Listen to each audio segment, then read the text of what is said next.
Everything's fine on 93.9 Dublin South FM. Like any other nation. Talking about the any other nation, I would give you a quick glance over Syria, what is happening. I don't know in India what sort of news you're getting about it, censored news and all that. But Syria, Bashar al-Assad's,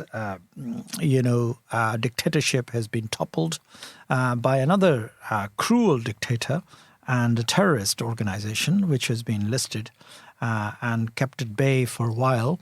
But then since the map of the Middle East literally always is a supple map, it's just always changing with the help of the bigger power and bigger nations who are playing games there in the Middle East. And they found Middle East as the football ground and kicking around, toppling the dictators, toppling the rulers and changing the regime, and sometime by force, sometime by clever politics and things like that. So Bashar al-Assad has been flown away from Syria. He just gave up after the several years of not doing anything at all, in fact. And at his doorstep, the war has been going on.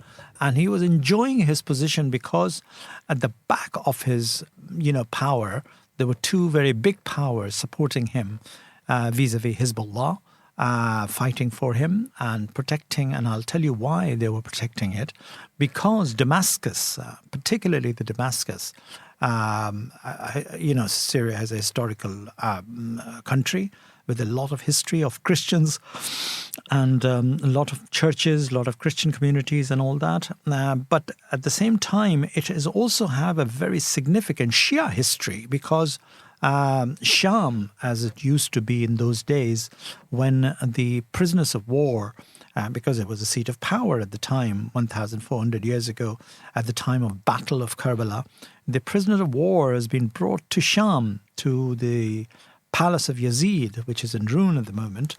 But they were the women and children who've been buried, who's been actually kept there for a while, and then when they released the sister of Imam Hussein, Bibi Zainab Salamullah alayh, she returned back to Damascus, and she lived there and passed away and died there. So her holy shrine is very much there, and her daughter Sakina, who was passed away in the prison of Yazid during the time of imprisonment when they were, in prison, prisoner of war.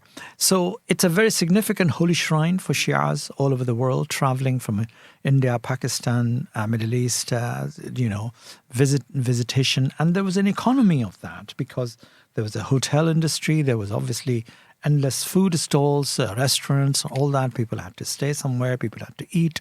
And so therefore, a big tourist site it was. And that has been as I said, the third largest pilgrimage after Iran, Iraq. Syria has been considered to one of the biggest pilgrimage site.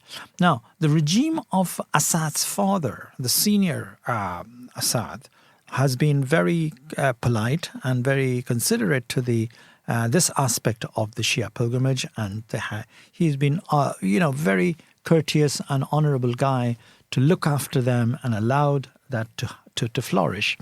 Assad was more or less the same, although they were not Shias, they were Alawis. Now, Alawis are a very strange lot, in fact, if you think about it. Think about them, who they are. They call themselves Alawis. Some Alawis are called themselves Ali as the god, and which is not correct at all. And Shias don't believe in that. But Alawis are a strange lot. They're not really religious people in many ways, but they have these strange beliefs and all the rest of it. And I'll talk about that beliefs today. What is and why those beliefs are still very much alive and clashes among people.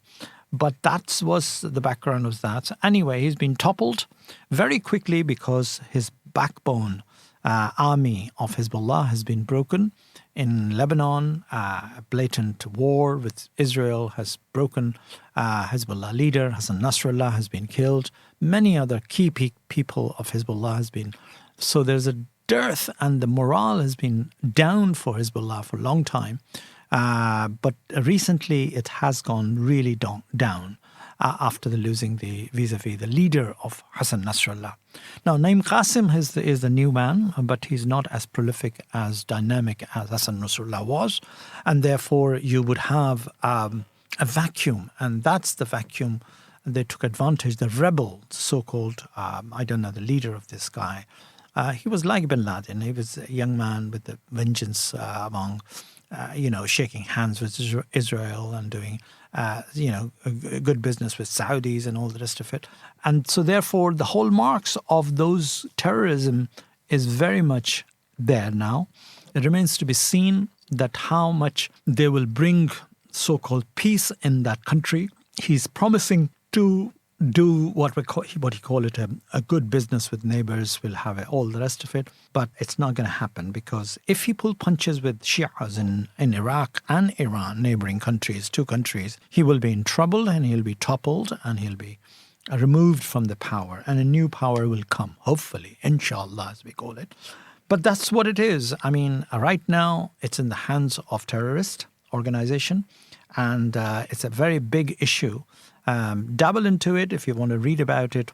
Who is current the ruler and power in the Syrian power, and of course the incoming regime of Donald Trump is clapping their hands with full joy and happiness, because that's what they wanted. They wanted their own puppet man to be sitting there so they can actually continue their enmity with Iran and Iraq as well, the two bigger power they lost years ago. And so therefore their picture of the globe is not looking great, should I say. It's looking grim, to say the least, because the drum beating of Third World War is very much getting louder and louder. Anyway, I don't want to go too much into detail. If you really are interested in that, you may also just log on to any cyberspace and Press TV, particularly the Press TV, where I used to work years and years ago. And then you'll get a lot of information on what's going on in that part of the world.